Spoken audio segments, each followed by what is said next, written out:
আলহামদুলিল্লাহি রাব্বিল আলামিন ওয়াসসালাতু ওয়াসসালামু আলা রাসূলিহিল কারীম ওয়া আলা আলিহি ওয়া আসহাবিহি আজমাইন। সম্মানিত উপস্থিতি, প্রত্যেককে জানাই ঈদ মুবারক। আল্লাহুম্মা তাকাব্বাল মিন্না মিনকুম। প্রিয় ভাইয়েরা, আজ আমি সর্বপ্রথম আপনাদের সামনে স্মরণ করছি এই বাংলাদেশের জুলাই আন্দোলনে শত শত শহীদ থেকে আরম্ভ করে যারা পঙ্গুত্ব বরণ করেছেন, এই দেশে বিপ্লবের মাধ্যমে আমাদিগকে কথা বলার, আমাদিগকে রাজনীতি করার, আমাদিগকে পথ ছাড়ার এই পথে আমাদিগকে অগ্রসর করে দিয়েছেন। তাদের আত্মার মাগফিরাত মহান আল্লাহ তাআলার কাছে কামনা করি এবং তাদেরকে শাহাদাতের মৃত্যু হিসেবে আল্লাহ তাআলা যেন কবুল করেন। তাদের আপনজন, তাদের মাতা পিতা থেকে আরম্ভ করে তাদের সন্তান থেকে এবং তাদের আপনজন স্ত্রী পরিজন যারা বেঁচে আছেন, আল্লাহ তাআলা তাদেরকে তাদের এই ঈদে তাদেরকে ছাড়া, আপনজন ছাড়া যারা শহীদ হয়েছেন তাদেরকে ছাড়া ঈদ উদযাপনে তাদের অন্তরে যে ব্যথা বেদনা, মহান আল্লাহ তাআলা তুমি তাদেরকে এই দেশের জন্য শহীদ হিসাবে কবুল করে আল্লাহ তাআলা আপনি তাদেরকে জান্নাত দান করুন। অন্য ধর্মের যে সমস্ত ভাইয়েরা মৃত্যু বা শহীদ হয়েছেন তাদেরকেও আপনি দেশের জন্য মঙ্গল কামনার জন্য এই ফেসিবাদকে বিতাওয়ানোর জন্য তাদের রক্ত বৃথা যেন কবু না যায়। এবং যে সমস্ত ভাইয়েরা এখনও বিভিন্ন অঙ্গ হারিয়ে যারা আমাদেরকে হাসপাতালে বাড়িতে কাতরাচ্ছেন, আল্লাহ তাআলা তোমার কাছে তাদের সুস্থতা কামনা করি।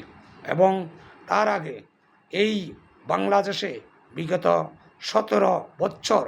ফ্যাসিস্ট সরকার যেইভাবে এই দেশের মানুষের উপর অনেক কিছু চাপিয়ে দিয়ে অন্যায়ের অত্যাচারের সয়লাভের মাধ্যমে যারা ভোটাধিকার হরণ করে এদেশের অর্থনীতিকে পঙ্গু করে এবং যারা গোয়ালঘর থেকে আরম্ভ করে একেবারে রাজধানী পর্যন্ত এবং যারা আমাদের দেশে প্রতিটা সেক্টরে দুর্নীতি, লুট এবং বাংলাদেশের সম্পদ পাচার করে পাহাড় গড়ে আজ সেইখানে তাদের সম্পদের উপর তারা হেসে খেলে যেইভাবে চলতেছেন,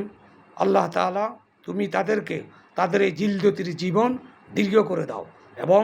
তাদেরকে তার জন্য অনুশোচনা করে ফিরে আসার তৌফিক দান করো। সম্মানিত ভাইয়েরা, শহীদ এই দেশে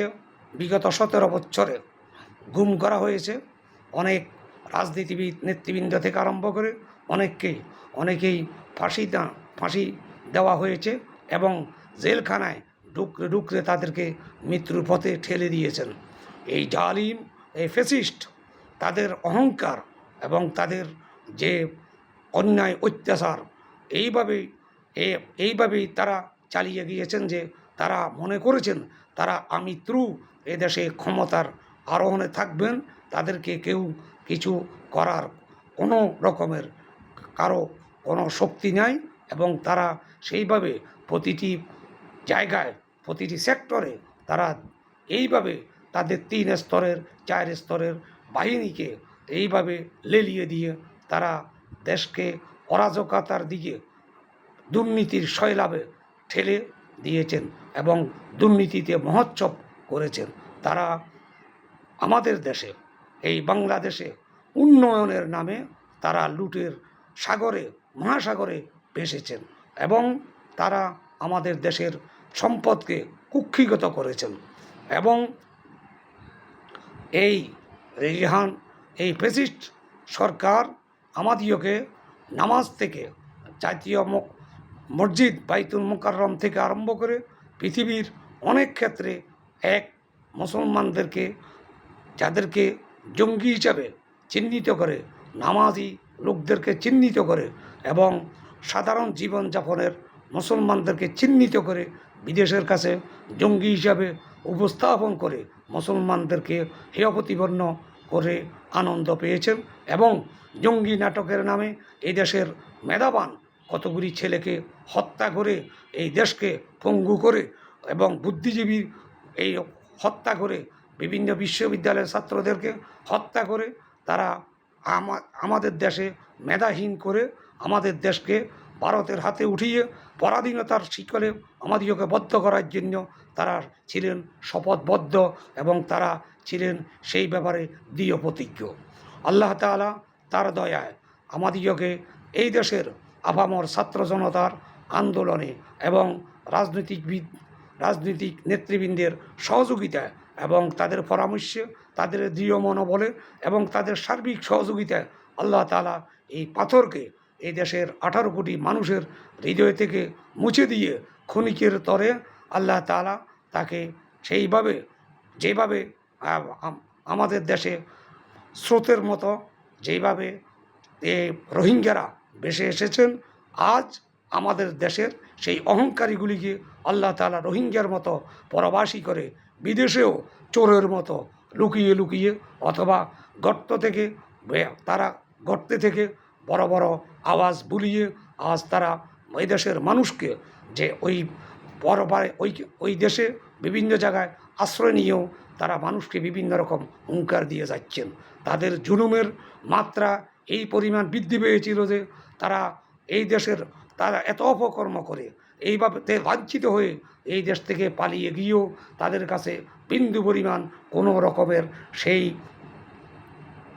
আক্ষেপ অনুশোচনা আজ অবধি পরিলক্ষিত হয় নাই। প্রিয় ভাইয়েরা, আল্লাহ তাআলা আমাদিওকে তার দয়ায় তার মায়ায় এইভাবে স্বাধীনভাবে মুক্ত পরিবেশে এবং অন্তর খুলে কথা বলার জন্য, ঈদ করার জন্য আমরা অনেকেই আমাদের বিগত 17 বছর ঈদগাহ থেকে নামাজে আসতে এবং মসজিদে গিয়েও একটু বসতে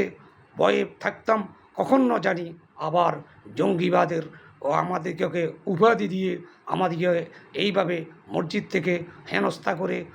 ঘেরে কোথাও নিয়ে ক্রস ফায়ার দিয়ে হত্যা করা হয়, নাকি পঙ্গুত্ব করে দেওয়া হয় ইত্যাদি। এই জালিম সরকারের সেই রকম জালিম বাহিনী এই রকম করেই তৈরি করেছিল। যারা কখনো আমাদের বাংলাদেশের প্রশাসনে এই রকম জালিম অতীতে কখনো দেখা যায় নাই। কী করবে? যারা চাকরি করেছেন তারা অসহায়ত্ববোধ, তারা চাকরির ক্ষেত্রে এবং আমাদের বাংলাদেশের প্রশাসনের ভিতরে লুকিয়ে থাকা ভারতের রয়ের এজেন্ট, তারা আমাদের শিক্ষা ব্যবস্থা, তারা আমাদের স্বরাষ্ট্র, তারা তাদের সেই রয়ের সদস্যদের দিয়ে বাংলাদেশের প্রতিটা সেক্টরে তারা এইভাবে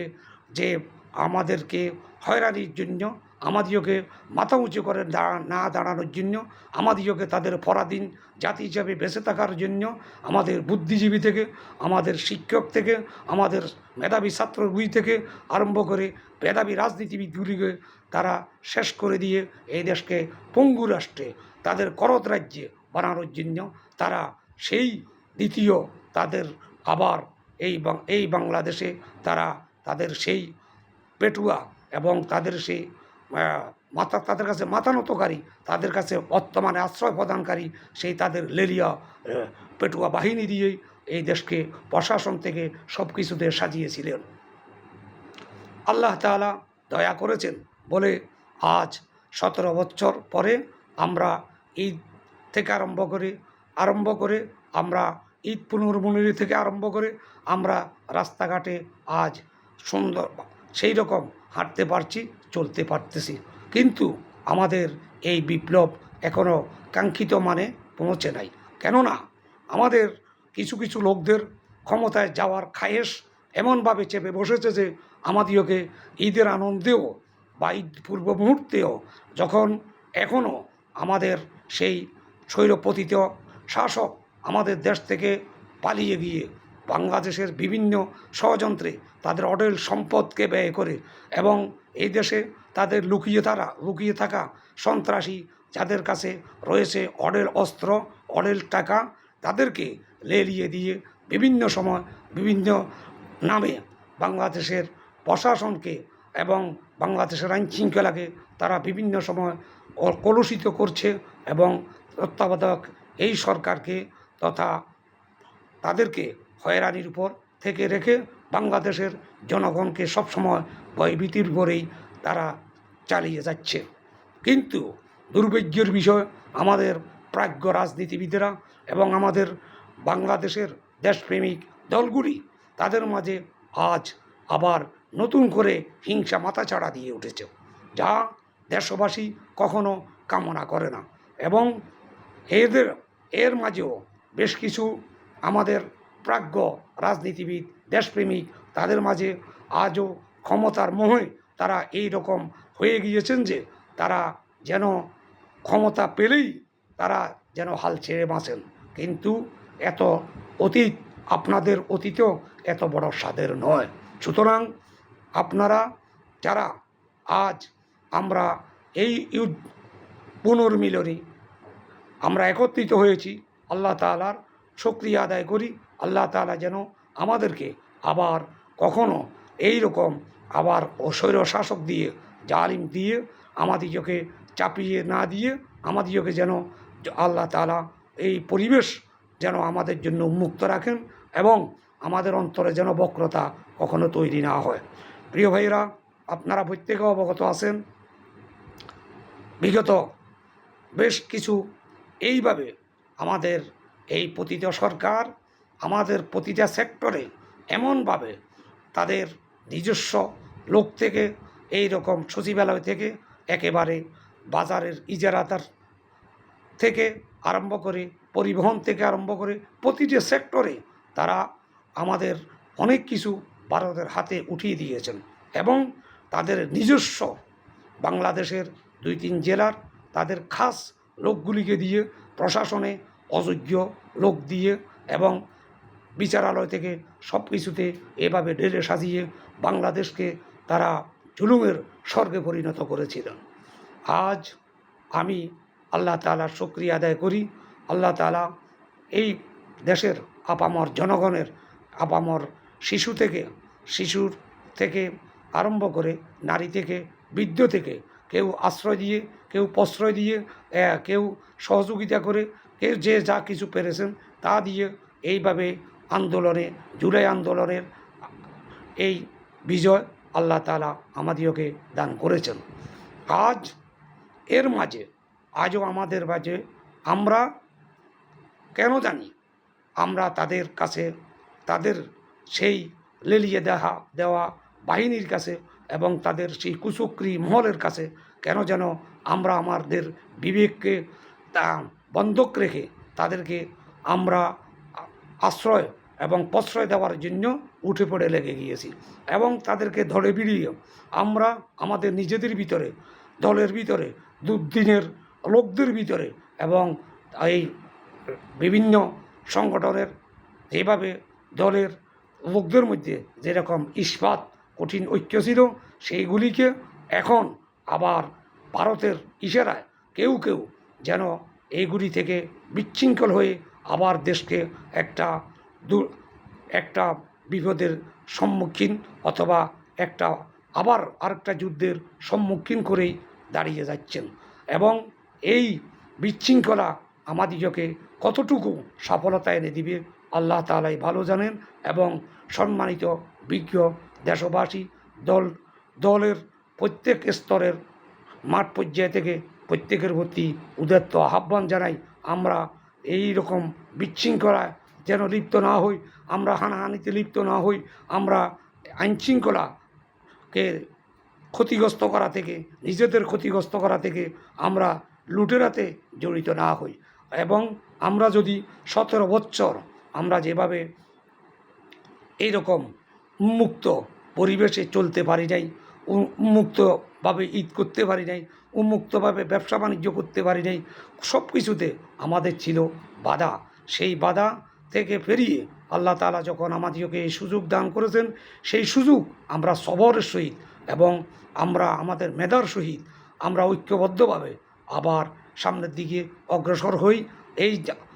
এই মজলুম জাতিকে, এই মজলুম মানবতাকে, এই হিংসুটে থেকে আমরা আমাদের প্রজন্মকে উঠিয়ে এনে আরও আমরা সুন্দরভাবে আমাদের সমাজ থেকে, আমাদের এলাকা থেকে, আমাদের গ্রাম থেকে, আমাদের থানা থেকে প্রত্যেকটা বাংলাদেশের আনাচে কানাচে আমাদের এই বিপ্লবের সুফল যেন এদেশের মানুষ পাইতে পারে, সেই দিকে আমরা সবসময় সচেষ্ট থাকব। আমরা অন্যায় করব না, অন্যায় প্রশ্রয় দিব না। আমরা জুলুম করব না, জুলুমে প্রশ্রয় দিব না। আমরা চাঁদাবাজি করব না, চাঁদাবাজিতে প্রশ্রয় দিব না। আমরা একে অপরের সম্পদ লুট করব না এবং অবৈধভাবে বাড়িঘর দখল করব না এবং ইত্যাদি সব কিছু মিলিয়ে আমরা হিংসা হানাহানি করব না। এইগুলি ঈদ আমাদিগকে কী শিক্ষা দান করেছেন, সেই ঈদে ঈদ পুনর্মিলনীতে আমি আপনাদেরকে প্রত্যেককে সেই আহ্বান জানিয়ে আমি আমার বক্তব্য এখানে শেষ করলাম। আল্লাহ তাআলা আমাদিগকে আমাদের দেশের জন্য, দশের জন্য এবং আপনাদের আমাদের সবার মঙ্গলের জন্য, পরবর্তী প্রজন্মের জন্য এই